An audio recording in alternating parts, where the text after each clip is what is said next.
Hey, everybody. Hi, guys. Well, from Salt Lake City, Utah, It's Thank God I'm Atheist. the podcast. I'm Frank. And I am Dan. And coming up today, it's a post-marriage equality world. Oh, everything's changed. Everything's changed. It's been a crazy week. Black is white. White is black. Rainbows are everywhere. It's just it's a totally different world, people, here in these United States of America. Yeah. The White House was no longer white. Yeah, that's true. Yeah. That's true. They did it For a moment. They did a whole rainbow thing on the White House. Yeah. There were people in Salt Lake who wanted to do a guerrilla thing where they went out and did the same thing to the Salt Lake Temple, projected a rainbow onto the Salt Lake Temple. There were people asking about the viability of this on Facebook. Boy. I don't think It it's would be viable. rough. It would not be easy. It's so surrounded by its little Vatican Yeah. that I Yeah. just don't know where you would perch yourself. You'd have to do it from a helicopter. Do it from above. They can't police the skies. You don't own the skies, LDS Church. Yeah. You couldn't even hit the. I was going to say you could hit the old office building, the executive, whatever they call that one that's stately looking with the columns. What is that called? I'm not sure even what you're talking about. On Temple Square, or on it's the old executive, the OEOB of the of the LDS Church. Anyway, doesn't matter.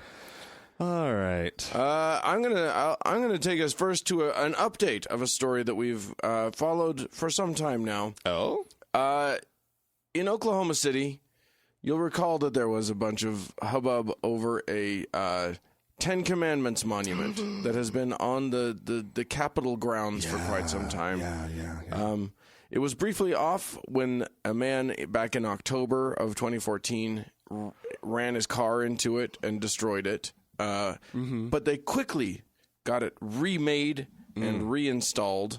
Good. So everything was fine. Of course, this is the monument that had inspired the Satanic Temple people to try to get their own monument up, and Which would have been lovely. which would and still could be lovely. Now, they have started making the thing, right? Oh yeah, it's been in production for a while. They need a place to put it. They do need a place to put it. Yeah. They're looking all over the country, I think. Yeah. Well, here's the latest with this Oklahoma monument. Okay. Called a statue by some news outlets, and I just don't think. I think a statue is of a person, isn't it? Feels like a statue. An animal. You could have a statue of a dog. Yeah, I suppose so. But a monument. It feels. This is like an inanimate. So describe it. What is it? It's 6 feet tall. Okay. Granite. Okay. It's just got it's sort of made to look like two, like from the Ten Commandments, the movie, Moses carrying the two tablets with the rounded tops. Okay. It's made to look like the two tablets are together. It's almost got that sort of McDonald's M thing going on up top. And then, a list of the Ten Commandments, which is funny because there's not just the Ten Commandments. Even in the Bible, there's a couple of different versions of the Ten that's Commandments. true, yeah. But it's got one of those versions. So it's just a slab of granite. Yeah. It was what you were getting at, Yeah, right? that's all we're talking about here. Huh.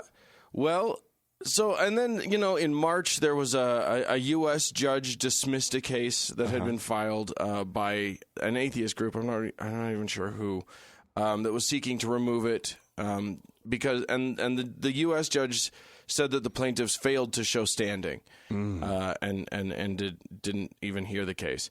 Here's the thing. This has now gone to not the U.S. Supreme Court. Right. The Oklahoma Supreme Court. They've done a state filing, and the Oklahoma Supreme Court has now declared it must come down. No. Not on the basis of it violating the U.S. Constitution, but on the basis of it violating the Oklahoma Constitution. Well done. Yeah. Yeah. Apparently, so, I mean... How are you going to argue with that, states' rights, right, people? Right. Wow. One of the things that the Oklahomans were arguing was that, Texas has a very similar monument, and the U.S. Supreme Court said it was okay. So they thought they were in the clear. Little did they know, their own document says that, no public money or property can be used directly or indirectly for, quote, for the quote benefit or support of any sect, church, denomination, or system of religion. It says that in the Oklahoma State Constitution. It does indeed. And the thing is that what the people who want the monument to stay have been saying is that, well, this isn't a religious thing; it's a historical thing. Look at the historical significance of it. Is it the Attorney General Pruitt? I wouldn't know. That's your home state. Yeah, I have all of the top governmental officials in Oklahoma, their names memorized. You should. So that, yeah. Attorney General Scott Pruitt of Oklahoma is fighting it. He wants to. He actually is asking the Oklahoma Supreme Court to rehear the case. He says, in light of bigger issues that this ruling would affect, including. He's worried that state funds might stop going to Christian schools or Christian or religious hospitals and stuff. I hope he keeps fighting this. I hope he keeps bringing these things to the attention of apparently a Supreme Court that understands the laws of their land. Well, he has an answer to that as well. Oh, really? He says, what he says is quite simply, the Oklahoma Supreme Court got it wrong. Oh. The court completely ignored the profound historical impact of the Ten Commandments on the foundation of Western law. Furthermore, the court's incorrect interpretation of Article 2, Section 5 contradicts previous rulings of the court. Anyway, blah blah blah. He's talking about getting this new filing, and then he says, finally, if Article 2, Section 5 is going to be construed in such a manner by the court, it will be necessary to repeal it. All right, yeah. That's how the system works. That is. He's correct. Yeah. That's how you have to do it. If you hate it so much. The governor of Oklahoma... They should try to enshrine religion into their constitution. They really should. See how the U.S. Supreme Court deals with that. The governor of Oklahoma, you were we mentioned earlier that like there are these people fighting in this way could have unintended consequences on their side.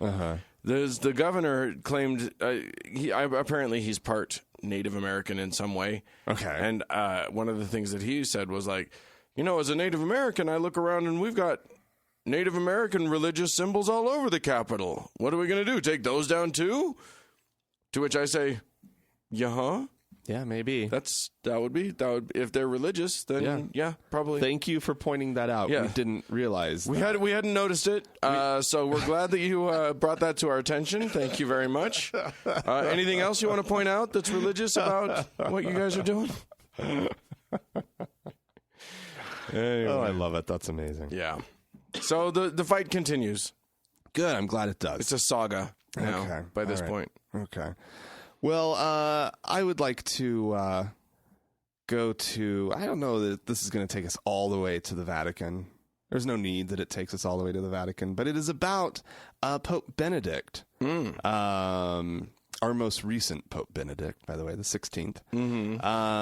And a portrait that has been done of him that is now at the Milwaukee Art Museum.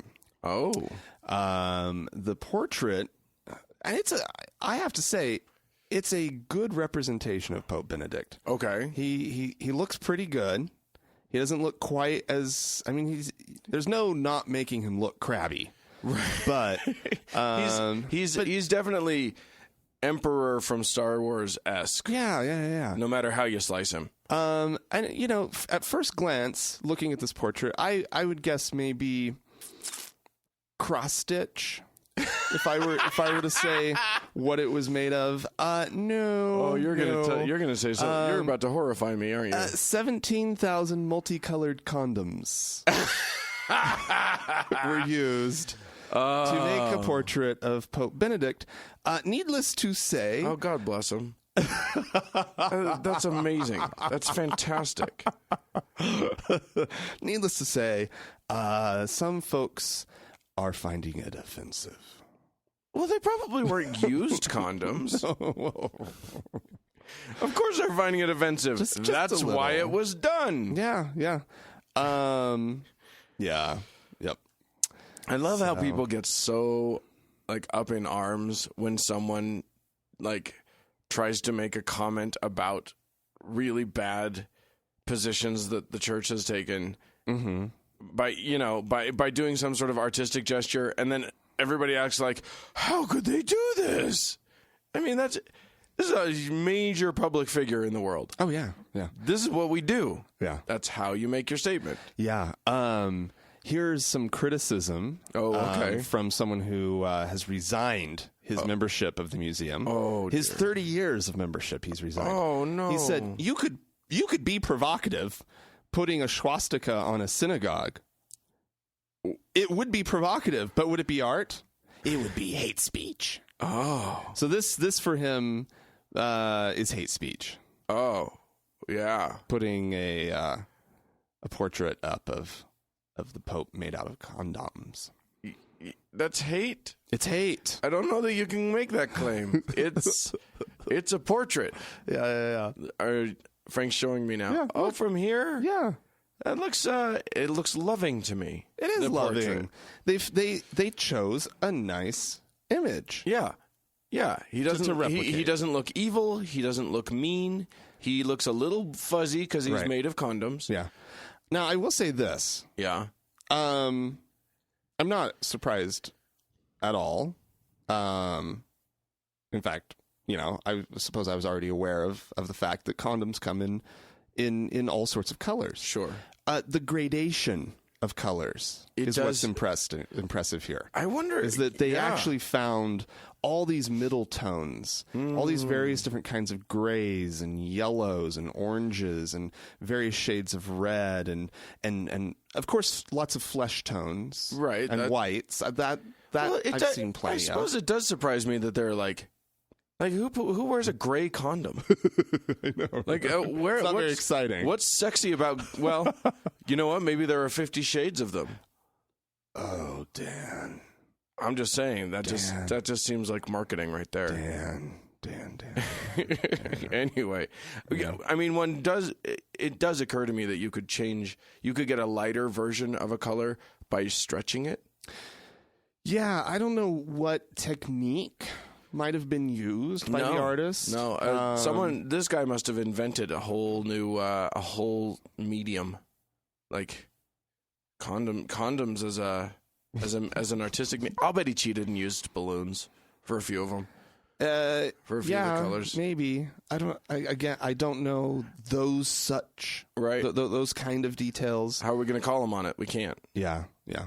But yeah. So there you go. I guess the museum got the piece from a local philanthropist and gay rights activist who paid about $25,000 for it. Oh wow! Yeah, it's a bargain. Yeah. All right. I'm moving on to our home city of Salt Lake City here in the great state of Utah. Oh, what happened here? Where something has happened, and I don't know what to make of it. I'm going to file this under actually somebody putting their money where their pretend mouth is. Oh, okay. Which is that the Church of Jesus Christ of Latter-day Saints, the Mormons, have made a small donation to the Utah Pride Center, which is a gay and lesbian organization, an LGBT organization, to help with its efforts with gay homeless youth. Huh. Yeah. Now this is not a donation in money. It is actually a donation in the form of access to the quote Bishop's Storehouse, which locals will understand to mean the place where Mormons who are struggling financially can ask their bishop for help, and one of the ways in which they can get help, and it's not the only way by any means, but one of the ways in which they can get help is free food from this storehouse. Okay. So apparently the LDS Church has opened their doors to gay homeless youth. To give them to as they should, they really should. I mean, they've always and not just gay homeless youth. The Pride Center, that program in particular serves all homeless youth. I'm sure that's true. Yeah. But I thought there was a cash component. When I read the article, I thought it said that there was an undisclosed cash amount. Oh, well, I don't know. The article that I'm reading says that the money coming in the form of access to the storehouse will provide food. Oh, okay. Oh, interesting. It's just it's very interesting.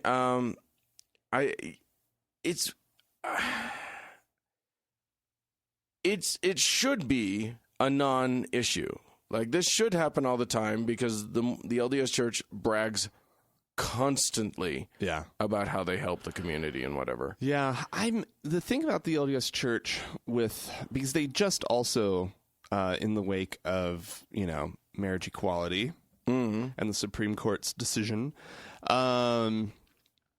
they issued a letter to all of their members talking about, gay marriage and how horrible of a thing it is. Right. And I know they're trying to make a distinction, but it just always feels icky to me that when on the heels of staking their position out, they're now giving to the gay community. Right. And considering that they've spent literally millions of dollars to make sure that gay people don't get rights. Right. $2,500 worth of donation. Don't get marriage rights. Right. Is what they would say. Right. Because they also were supporters this last legislative session of, extending housing and workplace rights to the LGBT community. Yeah, I mean, the LDS Church is really struggling with how because frankly, they're in trouble. Their parishioners are getting more and more of their parishioners are becoming hip to the gay vibe. Oh, yeah. And they're feeling that pressure. So for instance, recently, this week, I think, they came out with a letter that they want all of their bishops to read to their parishioners. Not at, I think, in Sunday school rather than in sacrament meeting, which is the big meeting where everybody is there. But part of the letter is that, so the letter is basically just, we still hate the gays, so don't worry about that. But then the other part of the letter is, but you guys can talk about it, and people should feel free to express their opinions on it without any kind of punitive response. So, apparently they're trying to open the dialogue a little bit, or trying to make sure that their parishioners feel comfortable, feel like they have the right to say, I actually support gay rights, without everybody coming down on them like a ton of bricks. That's a thing, I guess. Yeah, I don't know what's going on with them. I do, because they're seeing writing on the wall, but they don't know how to respond to it. Well, yeah, they've got to get good on the issue. They have to figure out gay marriage. They have to. Yeah, and they know I guess that's what they're trying to do. Is they're trying to say they're getting painted into they're painting themselves into a little corner. Yeah, right? A big corner, corner, but the one thing that they're not going to give up on is the gay marriage. They will give to gay kids who are homeless. Right. Their membership can believe whatever the fuck they want about the issue, but we're not going to do gay marriage. And we're opposed to it. And, so forth and so on. Yes, your gay sons and daughters and friends and neighbors, they should have housing rights and workplace rights. Of course they should, but they can't get married. Right. Yeah, they're protecting themselves, as a couple grows older and they need to be making medical decisions for each other, and they need to know, that the spouse is going to be taken care of in the case of, death, and, with the property transfer and, all these practical concerns that a couple has. Right. No, that's not cool. No, no, that needs to be as difficult for you as possible. Right. But you can stay in your house. Yeah. Nobody's going to kick you out if you're a renter. Yeah. We're very, very kind about that. Mm-hmm. It's an interesting dance to watch them do. Yeah, I'm tired of it. I just kind of I mean it is getting a little tedious, but now it's got an interesting twist to it because they've already lost the major battle. Yeah. Completely. Well, now, yeah. So the legal battle. Right. So the question becomes, now the battle is much more about, oh shit, we no longer have this as a legal battle to fight. Mm-hmm. Everybody's now going to get more and more and more okay with it as time wears on, and suddenly, and the world doesn't come crashing down because gays are getting married. Everybody, it will become so blasé, and they gotta. Some of the people in these churches, be it the Catholic Church, the LDS Church, whatever, have got to see that they are, it's only 20 years away before they look completely archaic. Yeah. The fact of the matter is, though, the Mormon Church has better mechanisms in place than most Christian faiths to actually change their beliefs. Right. To wholly change their beliefs. The prophet just has to get word from God. Yep. Oh, it's changed. Done and done. Done. Oh, our archaic belief about race. Oh, done. Oh, Jesus just told me we're not doing that anymore. Yeah. Oh, our hatred against gays. God doesn't want us to hate the gays anymore. Right. Yeah. Oh, God just told us gays are cool. Yeah. I think Jesus was gay. God just told us. Yeah. Gay marriage in the temple. Do. Yeah, it's true. They can do anything like that. Yeah. The Catholics can too. There's a whole new part of the endowment session. There's the gay neighbor. That's right. Adam and Eve's gay neighbor. Adam and Steve. No. Adam and Eve and their gay neighbor Steve. Their gay neighbor Steve. Yeah, that's what it is. Jehovah, go down and say hi to Steve while you're there.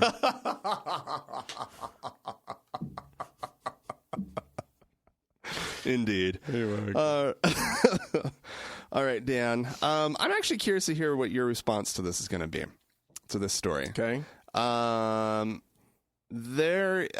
So apparently in Belgium, there is a otherwise completely sort of physically healthy 24-year-old who has been granted the right to die due to suffering from depression.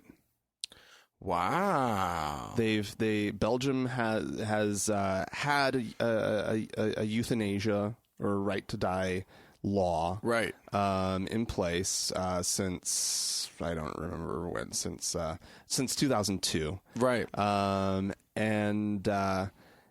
And they of course there's people who are nearing the end of their life due to some disease have been enacting sort of the right to skip the painful last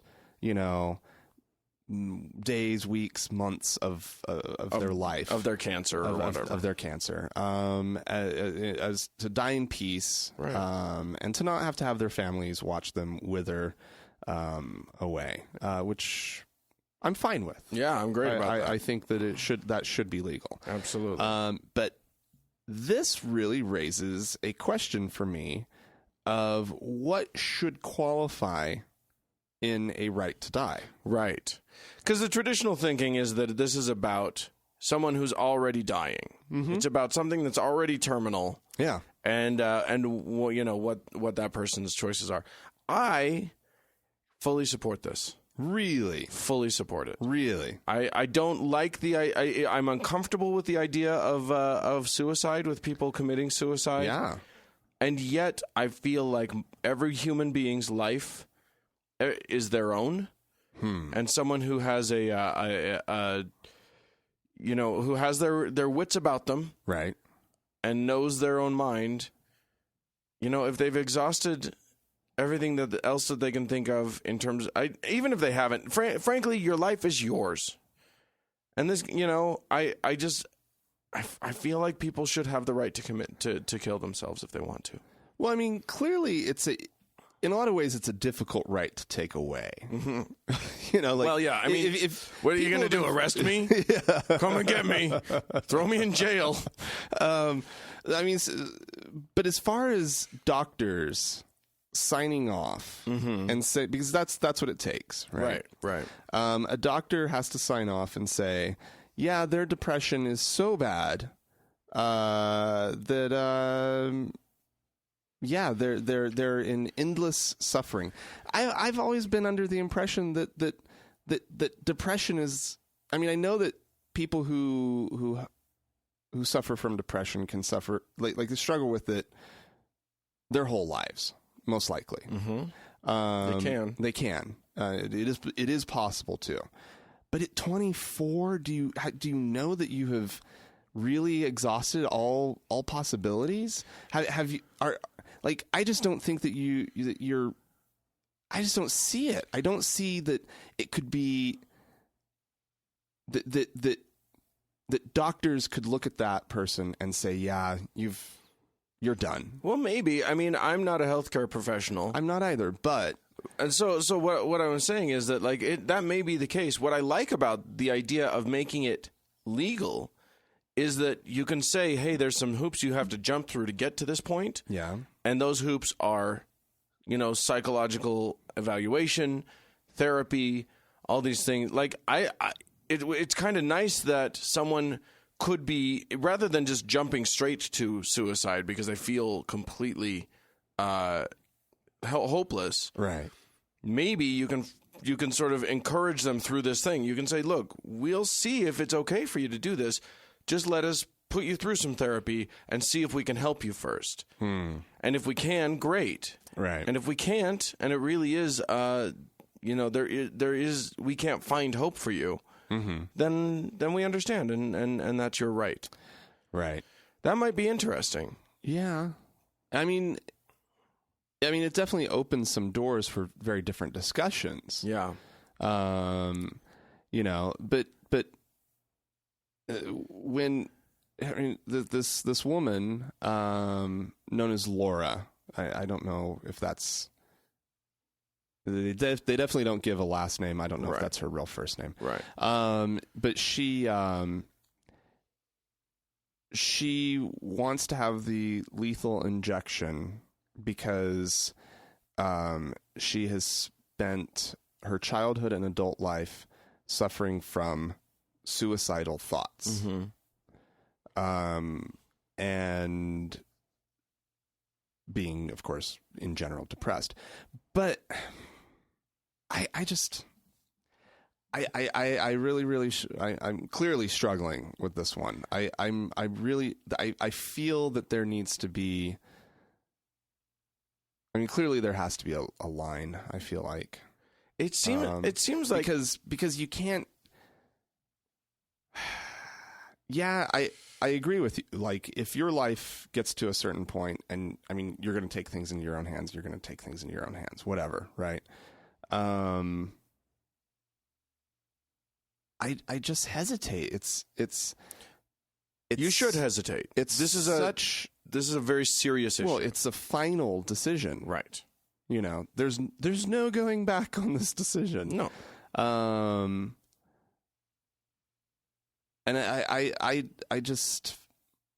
feel that there's so much value in human life, right? Right.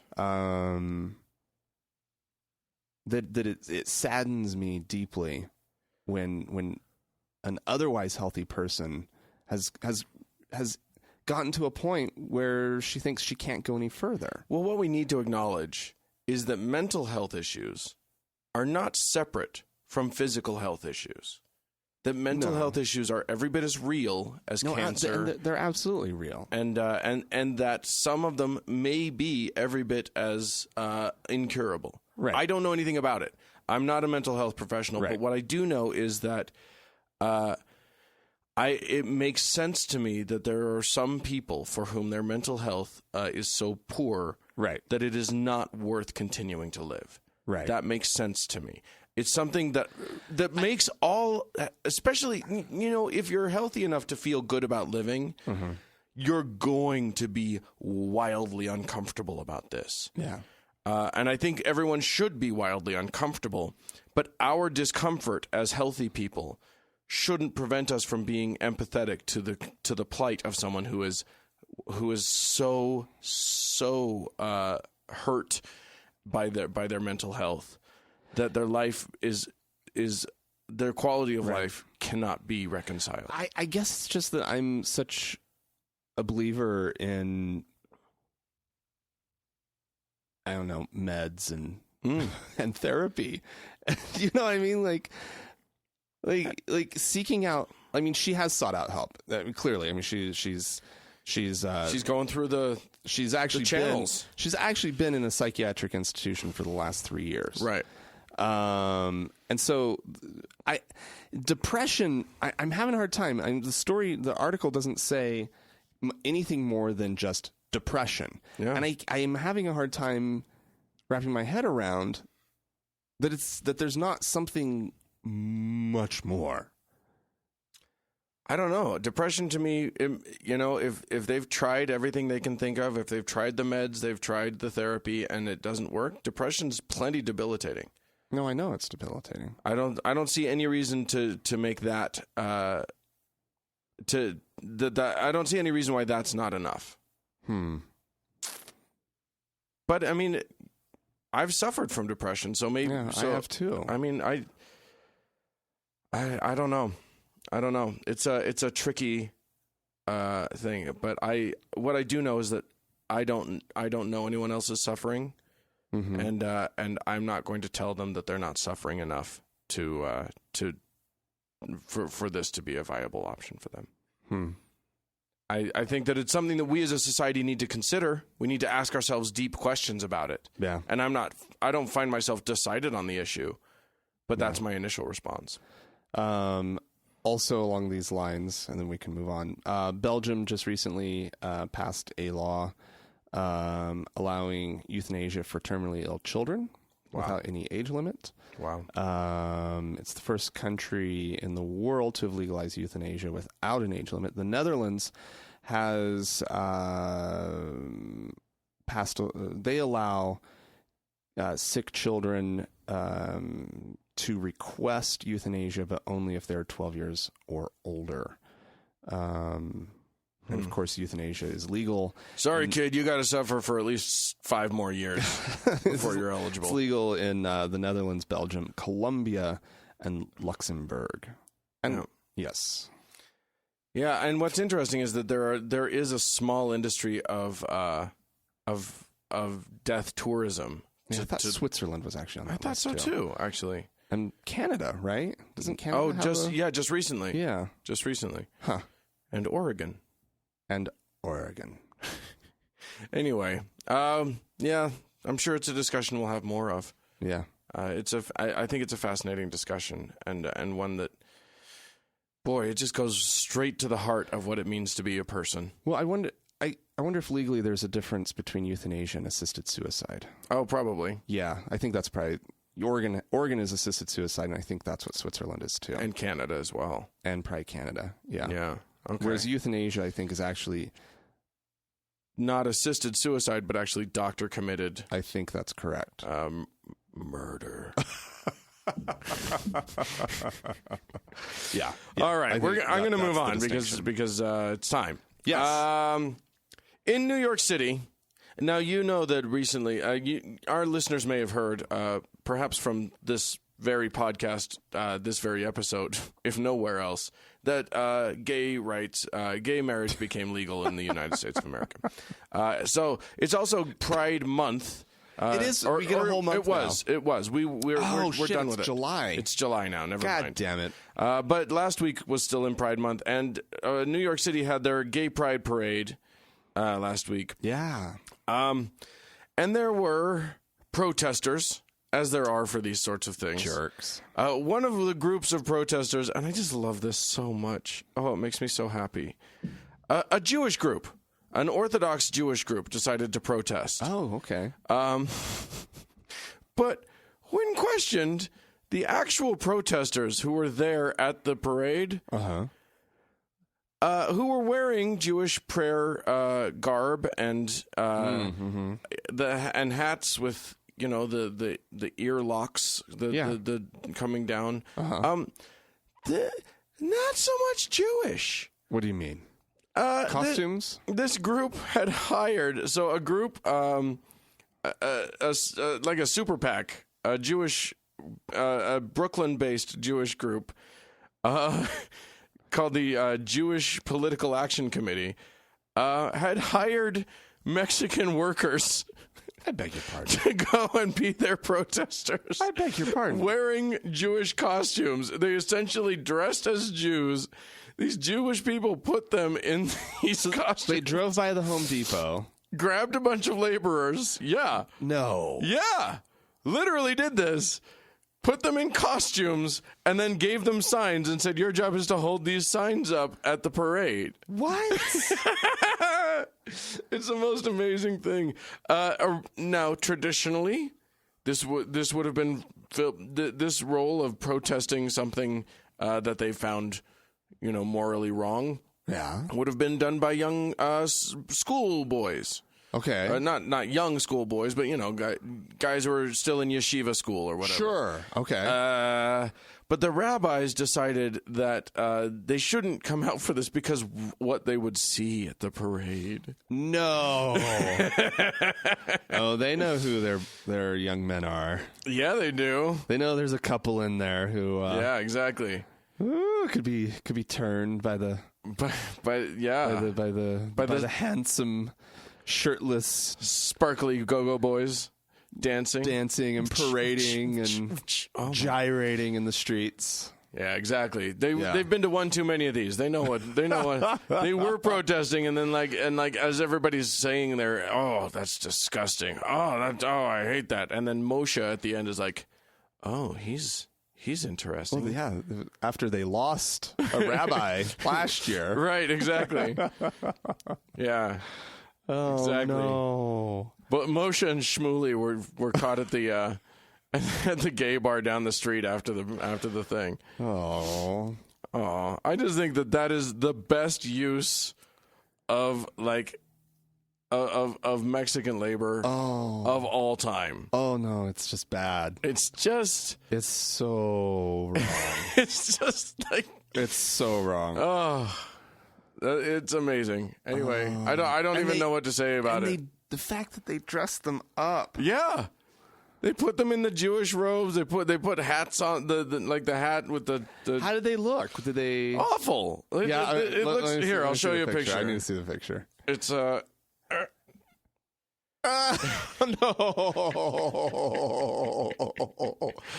Oh, they stick out like a sore thumb. It's amazing. Oh my god! And you can always spot the Jewish protest signs because they won't write the word God. Right. So it says like G-D created Adam and Eve, not Adam and Steve. Right. And stuff. But it's amazing. It's amazing. Oh, that's amazing. That is good. And I mean, you don't want to say it, but leave it to Jews to just throw money at the problem.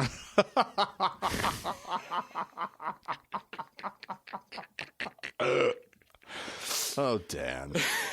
Anyway, all right. Well, Dan, here's a story that I guess it really got people riled up this week. Yeah. There is a woman who has posted online that she is, and got a lot of attention for this, that she is basically holding her fetus ransom for $1 million or she will abort. I love it.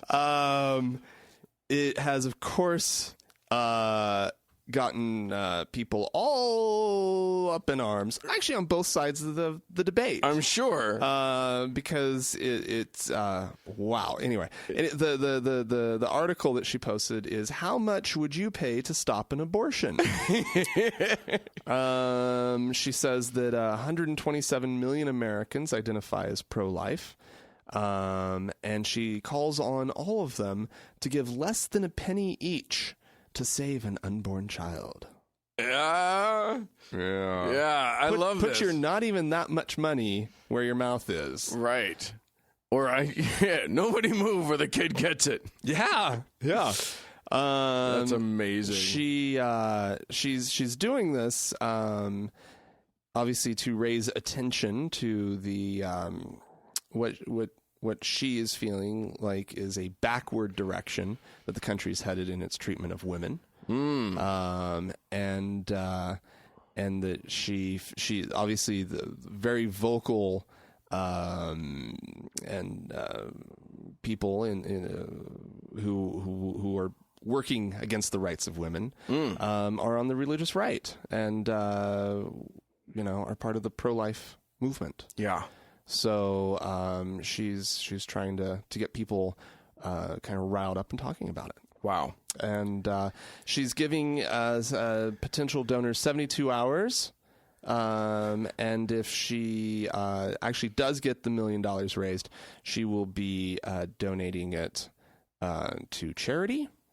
She's not going to keep it. And if she does not hit the $1 million, she will refund all the donations that she's received and go ahead with her abortion. Wow. Conceptually, I think this is kind of amazing. Of course, if you're a thinking pro-life person, if you're a thinking anti-abortion person, you can't give her money. No. Because you can't, because then suddenly women all over the place. Oh yeah, well mine too. Only I'm not going to donate the money. I'm going to keep it. Right. And if you don't give me the money, I'm going to get pregnant again just to abort it. Again. You'll be an saving, abortion machine. I'm just going to keep doing it until you get me my $1 million. How many babies have to die before you give me $1 million? And yet I can see some, I think, let's face it, most people, but also most pro-life people aren't going to be thinking type people about this sort of thing. So I think but no, you can't give her money. No, you can't negotiate with terrorists. She's holding that baby hostage. With fetal terrorists. I'm a zygote terrorist. I love it. I would be. Yeah, I think this is a great thing. Yeah, I like that she's found a very unique way to create some discussion. Yeah. About abortion, and putting pro-life people into a quandary. I have to say, I approve. Yeah. I mean, it runs one risk that I see, which is making too light of the topic. But the more I process it, I'm not totally concerned about that. I mean, this is a woman who was planning on having an abortion anyway, and just thought, how can I make a deal of this? It's possible because she hasn't gone public. It's only an online anonymous type thing. Her name is not attached to this. I mean, some people are saying that it's possible she's not even pregnant. Right. But clearly she's doing that for her own safety. Yeah. Oh, yeah. Like you go down this route, you had better know they'd just as soon kill you. Right. Right. At this and point. your baby. And your baby. I would rather we'd rather both of you all die than you just kill that baby of yours. I gotta say, my views on abortion have been changing lately. Which is to say, I'm getting kind of radical about it. Oh, okay. I have now decided officially that I am. I feel like abortion is not a big deal at all. And that, I mean, it is in society, but it's not in my mind at all. And I feel like abortion's kind of a miracle. And I feel like it's what has freed women completely. And I don't think that I think we need to stop with the narrative that it's this, heavy, hard issue for every woman. And, what a terrible position for that woman to be in. 'Cause bullshit. Well, let me think. I've had conversations with at least 2 of my female friends who have had abortions. Right. Who were just like, yeah, I just went and got it taken care of. It was fine. who didn't have any psychological problem about it, didn't have any issues with it. One of them is a happy mother who, between children, who knew that she didn't want another child right now. So she just went ahead and took care of it. Okay. Another is a woman who just doesn't want to have children. Right. And so I guess I'm just, it used to be that I had that I bought into the narrative that it's always a serious matter and that it needs to be dealt with some sort of solemnity and blah, blah, blah. And now I just say bullshit. If you don't want it, get rid of it. Yeah. It's not a baby. It's a potential for a baby. And if you don't want a baby, now's the time not to have it. Yeah. I'm very pro-abortion. I think abortion's amazing. I think it's great that we have this option safely. Right. It's safer than having a kid. It's more dangerous to a mother to have a child than it is to have an abortion. Did you know that? Statistically? That's medically true. I've never thought that through. I think if left to my own thinking on it, I would have fallen, like in a clinic, not old school midwifery. Right. Which I don't know what the statistics on that would be. But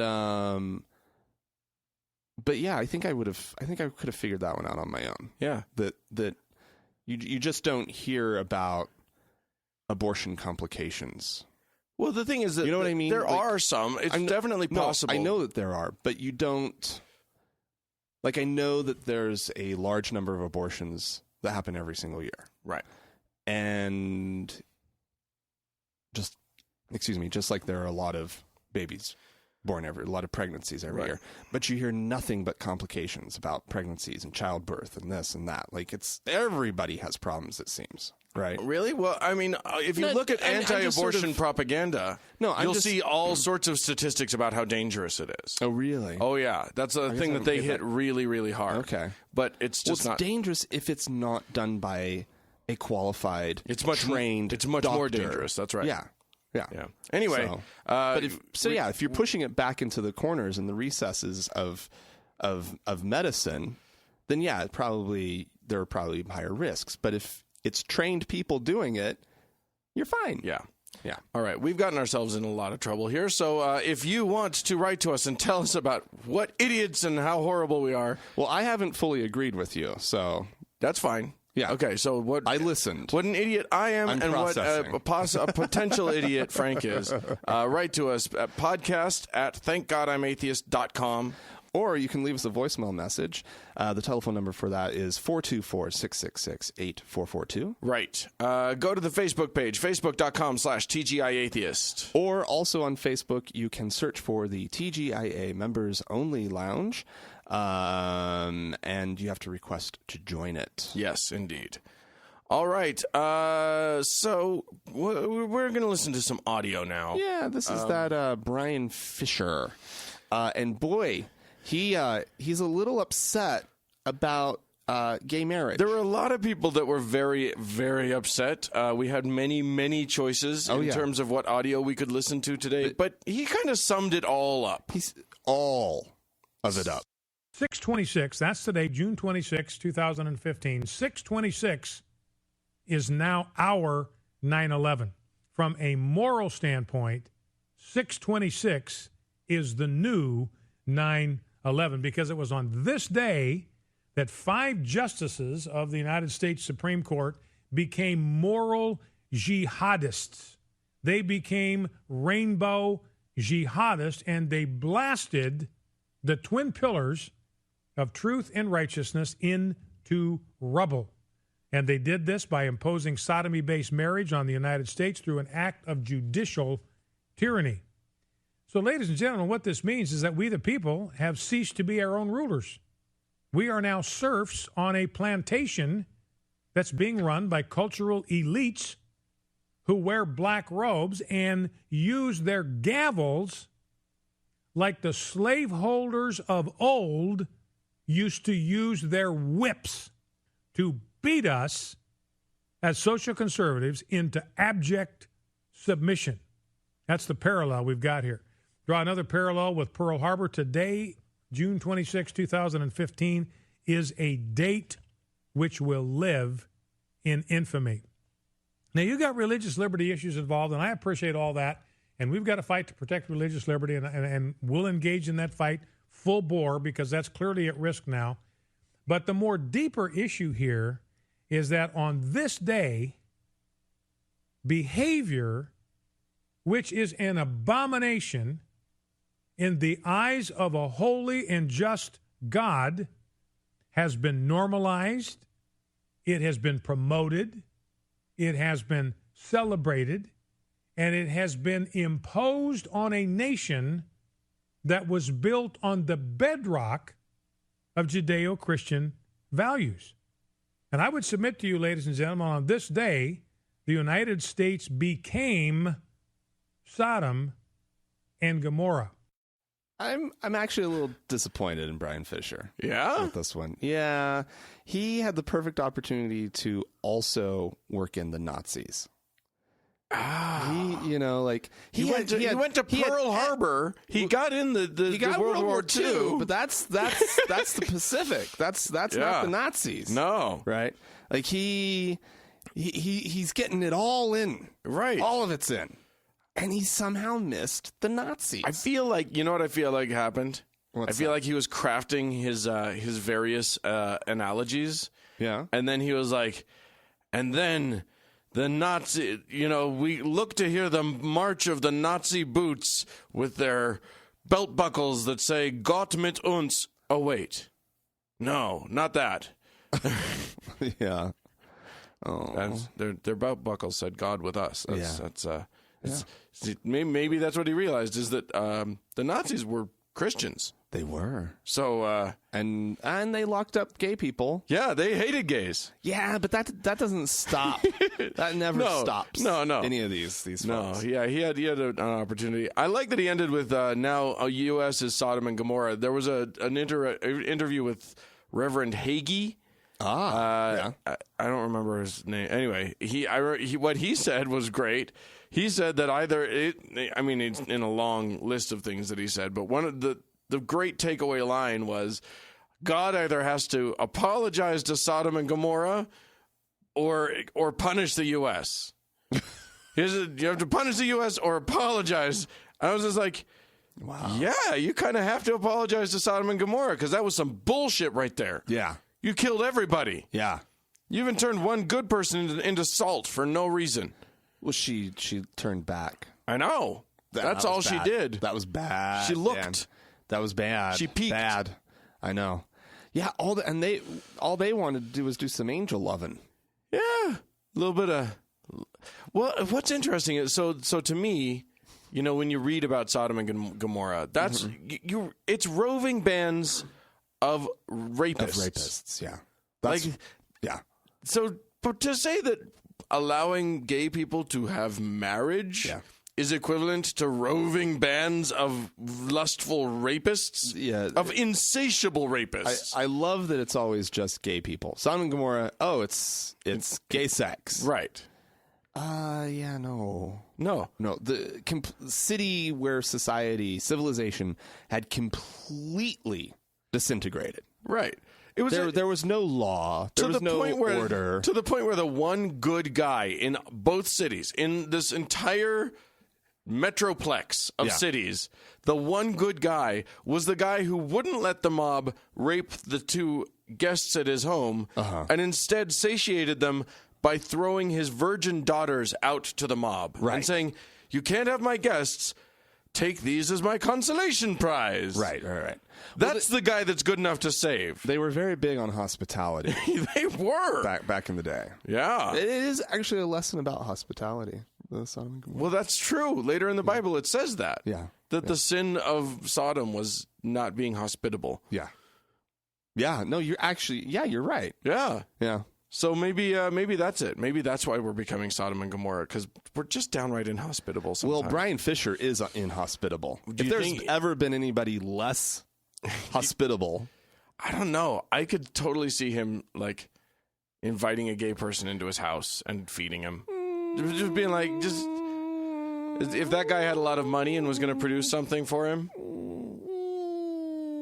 Yeah, we'll see. I don't know. Brian Fisher he's a crackpot. He doesn't like immigrants. That's true. So that's inhospitable. That is inhospitable. So there you Anyway. go. All right. We want to talk about gays today. Yeah, post-gay marriage world. Yeah, That's where we are, people. not everywhere in the world can a gay couple get married. Oh, pish posh at this point. But now we have the rights here, so does it really matter? all the important places can. I mean, once the U.S. does it, the issue's decided. It is decided. Worldwide. It's just a matter of the rest of you assholes catching up. Now we're on our high horse. Yes, exactly. I think so. I was at last Friday when the ruling came out. I went to a party that evening that had already been planned. A friend of mine threw it. A wealthy gay friend of mine threw it for a whole bunch of other wealthy and important gay people. Oh, it was a precursor to a gala for the Utah Human Rights Campaign, the HRC, the Utah chapter, and they throw a gala every year, which is a sort of the big gay event that isn't Pride, in Utah. Right. So every important and wealthy gay person in Utah was at this house, at this event, the day that the Supreme Court ruling came out. It was quite a place to be. And I was talking to one of my friends, and I said, a gay man, and I said, so where does the HRC go from here? And he said, I just think we should just get rid of it now. Because the main battle has been won. And this has been a criticism of mine since the early days of the gay marriage fight. I was really concerned that the gay rights movement became obsessed with gay marriage. With marriage. Yeah. Because it's so clearly, in my eyes, was really truly the only thing that the wealthy folk in the gay community couldn't really do on their own legally, right? Wealthy folks, they're not housing rights, not terribly important, to them, right? They're going to own their home, in whatever neighborhood they want, and workplace rights. Probably not also a major issue. If you're a highly skilled corporate, officer of some kind, you're fine. You're fine because your skills are going to trump any kind of prejudice that anybody in that organization might have, against you being gay. Now, granted, you may choose instead just to be closeted in order to continue in your wealth. And plenty do. But probably not, again, because of your skills and your education and blah, blah, blah, you're probably going to be just fine. Yeah. So workplace guarantees, not so important. And there's all sorts of other rights that, are important that probably just aren't going to be a concern of the wealthy and the upper middle class, right?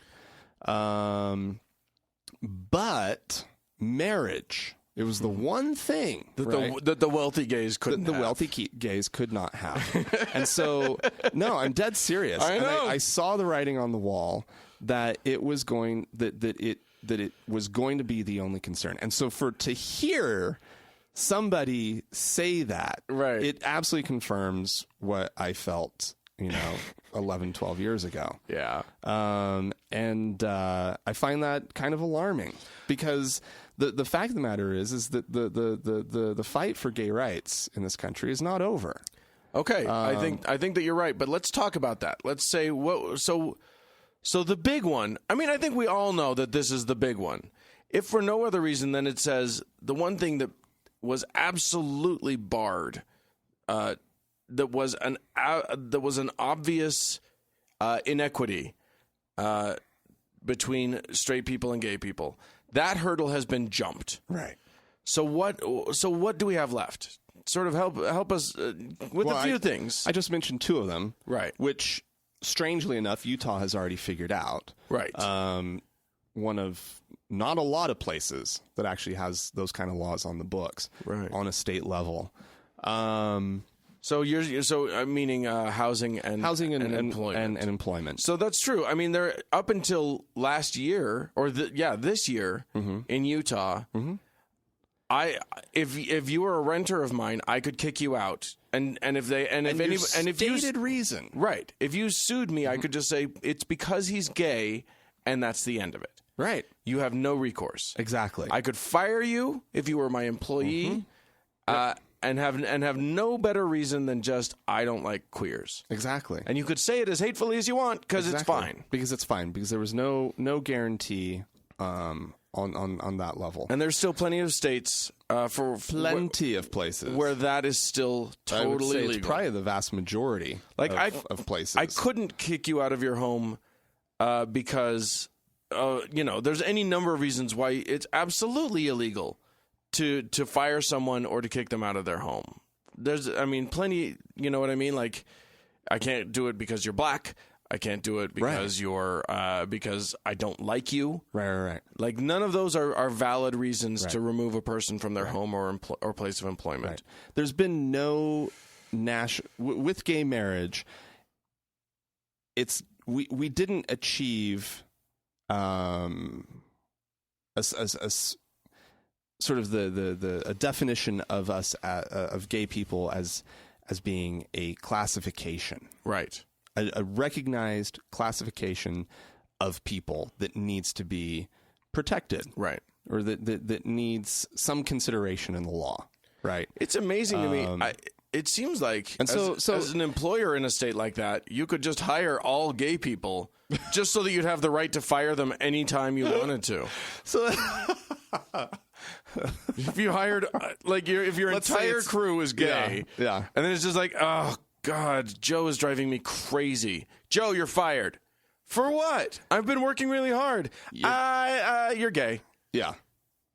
Joe, are you gay? Yeah. You're fired. Yeah. I mean, yeah. I don't think it works quite that way, Dan. But could.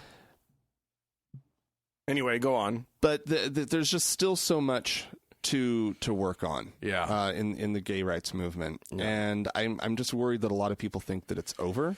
First of all, not even gay marriage is over. That's true.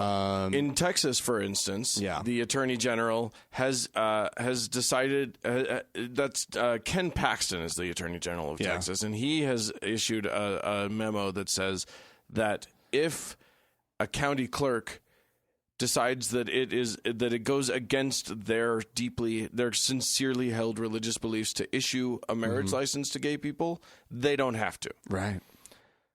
Yeah, so it's not settled, and that is a huge problem. And I mean, the thing that we need to remember is that was it Brown versus the Board of Education? Mm-hmm.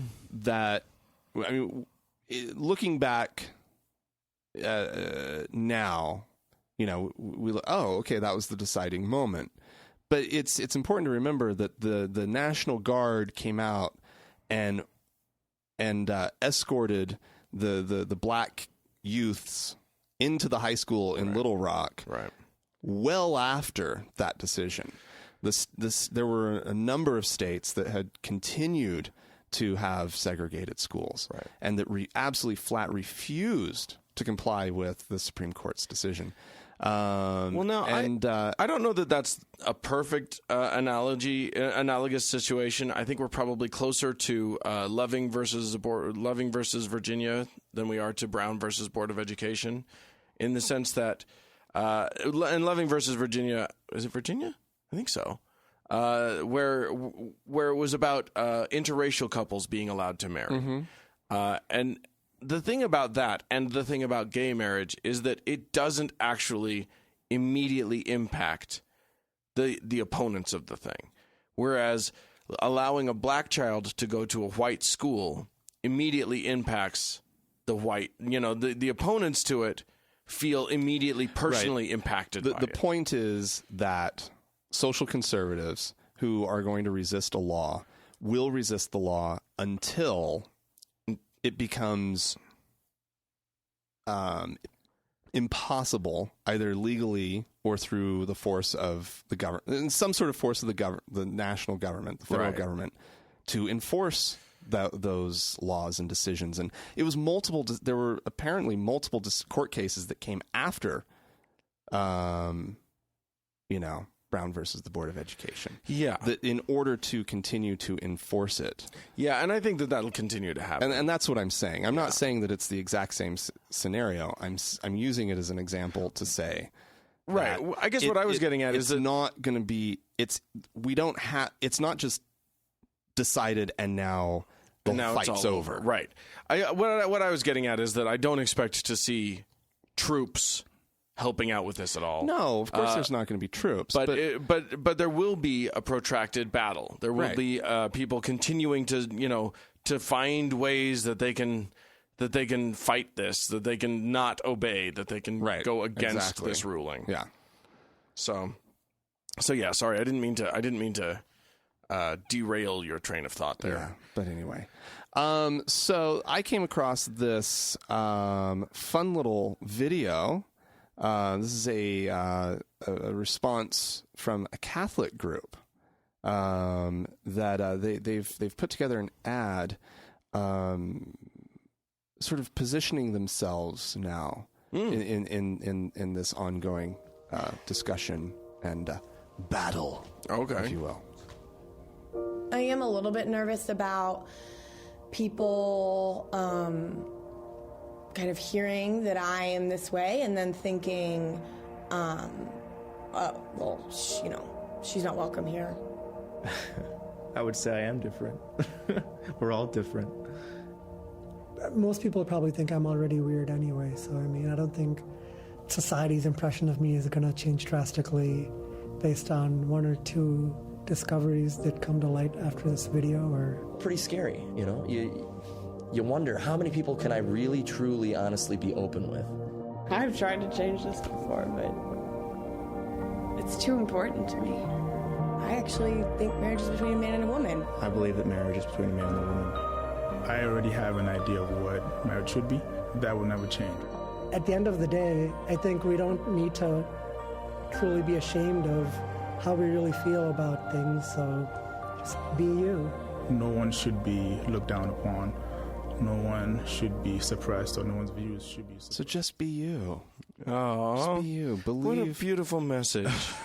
Just be you. So just be your bigoted asshole self. We have that to look forward to, which is the crosses upon which Christians are going to be hanging themselves. the martyrdom crosses. All of that sounds like to me is the death throes. You know what I mean? Like that's the gurgle, the death rattle that you hear when an issue dies. Right. But it's especially tone deaf and a little nasty to take to sort of mimic a gay rights video. Right, of course. Because you initially you hear it's not quite right. There's something wrong. There's something a little twisted about, well, I'm a little I'm different, and I don't know what to think when people find out that I'm this way. Right. Well, here's this way, you bigot. Right. Yeah. Okay. Well, here's what's interesting to me. What I've just realized, what I only just right now came to, is the fact that because my knee-jerk response to this was that Christians are a huge majority in our country, and so this is another instance of the majority trying to create a persecution story about themselves that couldn't possibly love that one. But here's the deal. These people are in the minority. Most of, the opinions on marriage have shifted entirely in the United States and continue to shift, and they will be more and more marginalized. Yeah. So they are a marginalized group. The thing about marginalization is that sometimes that's totally appropriate. Like when we marginalize people who, want to keep the Confederate flag flying and stuff. Right. You're supposed to be marginalized. You're being a jerk. Yeah. We marginalize assholes in this country, or we try to eventually after a long, long time. So I think the persecution complex thing is a bit much. You're not being persecuted for persecuting. No. Like, you're the persecutor. There's no and we're organized just movement going after these people. No. It's There's just no the whole country going, God, you people are dicks. Yeah. That's what's happening. That's the entirety of their persecution. Right. But we're going to hear that a lot. I mean, we do hear that a lot. You and I listen to preachers all the time, and all they can talk about is it's not okay to be Christian anymore. Well, I got news for you. Even most Christians, or even a solid percentage of Christians in this country, disagree with you. Yeah. So Yeah. there's that. It is going to be interesting watching the denouement of this thing, because because even though you're right that there are still battles to be fought, I think this hurdle changes the American conversation about homosexuality. Yes. And what it does is it basically says playing field is largely even. People will start to see gay people as just people. Right. I mean, gay people are now out of the closet. Right. They're not, they're here, they're queer, got used to it. And we have gotten used to it. We are used to it, as Lisa Simpson so famously yells in that episode. Exactly. So the idea is that it will just, I think this actually will shift public thinking dramatically and quickly. Yeah, and make it easier for I don't doubt that rights. at all. I don't doubt that at all. I just don't want people to think that this has been neatly tied up, right, and that there's a bow on being, LGBT in this country. Well, and there is a problem with this, with gay marriage having been legalized, and the problem is that just like the civil rights movement of the 60s and 70s with the blacks, or with racial consideration, and just like the women's rights movement, the big thing happens, and then everybody just sits down and takes some deep breaths and stops because they're all exhausted. Yeah. And then a whole bunch of shit doesn't get fixed. Yep. And the problems persist in different ways, in smaller ways, but they persist, and we haven't won the battle for black rights, and we haven't won the battle for women's rights, or for, black rights and any, all the racial... there's still racism in America. There is still sexism, institutional sexism and racism in the United States, and that's going to continue also for the gays. I'm sure it will follow the same pattern of, the big battle is won, and the small battles will be fought by a lot fewer people. Yeah. There's going to be a lot less money flowing into the battle. There's going to be a lot less attention being given to the battle. Yep. If you're a gay rights activist, get as much done as you can right now. Absolutely. The clock is running out fast on people caring. The rich ones, they got what they wanted. That's true. And their pocketbooks aren't going to be open quite as easily. Right. They'll still contribute. They'll still contribute. If you can not capture their imagination with something or whatever. Sure, just like with any issue. But the thing that touches them personally, the thing that they can, feel a part of, right? That's going to change their world, right? And therefore the world. Yeah, that's done. That's done. So that is an interesting point. Yeah. All right. Also, in the wake of the Supreme Court's decision, the Episcopalians. Okay. This week. Yeah. They have voted to. Are you aware? All of whom you met this week. Yeah, their convention is going on right now in Salt Lake City. And yeah, I met a couple of them on our little Temple Grounds tour. Oh, yeah.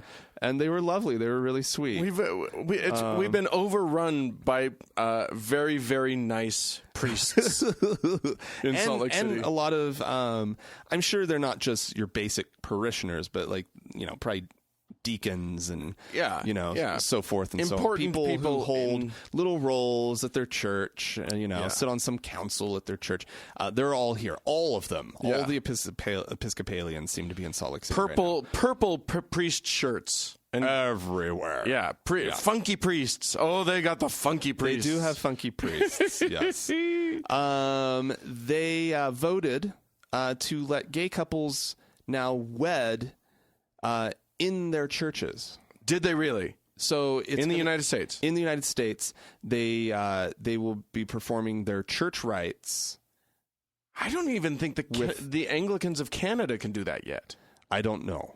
Nationwide. I don't know. I think some churches do it, but I don't think they can. I don't think that's been a nationwide decision in Canada yet. Yeah. Well, anywho, it is now basically it's now being left to the individual member of the clergy. So they opened the door to make it possible. They didn't say you have to. Right. They said it is now allowed. Okay.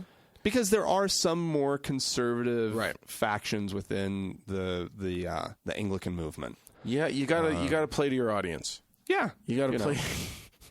But sweet people they are, and they definitely have a much stronger tradition of liberalism and openness in the whole of their movement. Yeah, that's true. Than a lot of others. Yeah, because they don't want to be mean. Oh no! I think that's their thing. Their whole thing is like, it would just be mean if we did that. If we didn't, we can't. I don't want to be mean about it. Yeah, let's let them marry. It's okay. Yeah. So I thought that was a nice big positive development. Yeah. Even though, whatever. Even though we don't give a fuck about churches, right? Even though, like, but it says something about nice when society. There's a good church, that has its values right. You know, I don't like the whole God thing, but I can appreciate the fact that they're good people and they're trying to do good in the world. Agreed. Yeah, absolutely. So. Well, kids, if you have something you'd like to say to us, if there are issues that we have missed on this, or if you'd like to, Lord knows, just chime in. Just come on in and chime in. Be part of this conversation. Yeah. You can write to us, podcast at thankgodimatheist.com. Or you can leave us a voicemail. The number is 424-666-8442. If you want, you do that. Go ahead and call in. It's not the end of the world. Have your ideas ready. Because it can be a little nerve-wracking as you call in. Make some notes. And then call in. If you mess it up, call back and try again. Yeah. We can ignore one and play the other. We won't play it if you tell us not to. We won't play it if we hate it. So if it's really crappy, we're not going to play it. So you don't have to worry about it. Anyway, you should also go to our Facebook page, facebook.com/TGIAtheist, and like it. Yes. And share it, like, and share all of the things that you see. Yes. And also on Facebook is the TGIA Members Only Lounge. You can search for it and then request to join. And only you will know that you are a member. Well, no. People will know that you're a member, but they won't know what it is. They won't have any idea what it is. They won't see your posts on it. Right. You can't like and share stuff. You can't share stuff from that because it's all private. It's all closed and secret. Yes. Well, thanks for listening, everybody. Thanks to Mackenzie for all of her hard work on the Facebook page. And thanks, of course, to the Red Rock Hot Club for letting us use their music. Yes, and thanks to you, dear listener, for joining us this week. We really appreciate it. Bye-bye.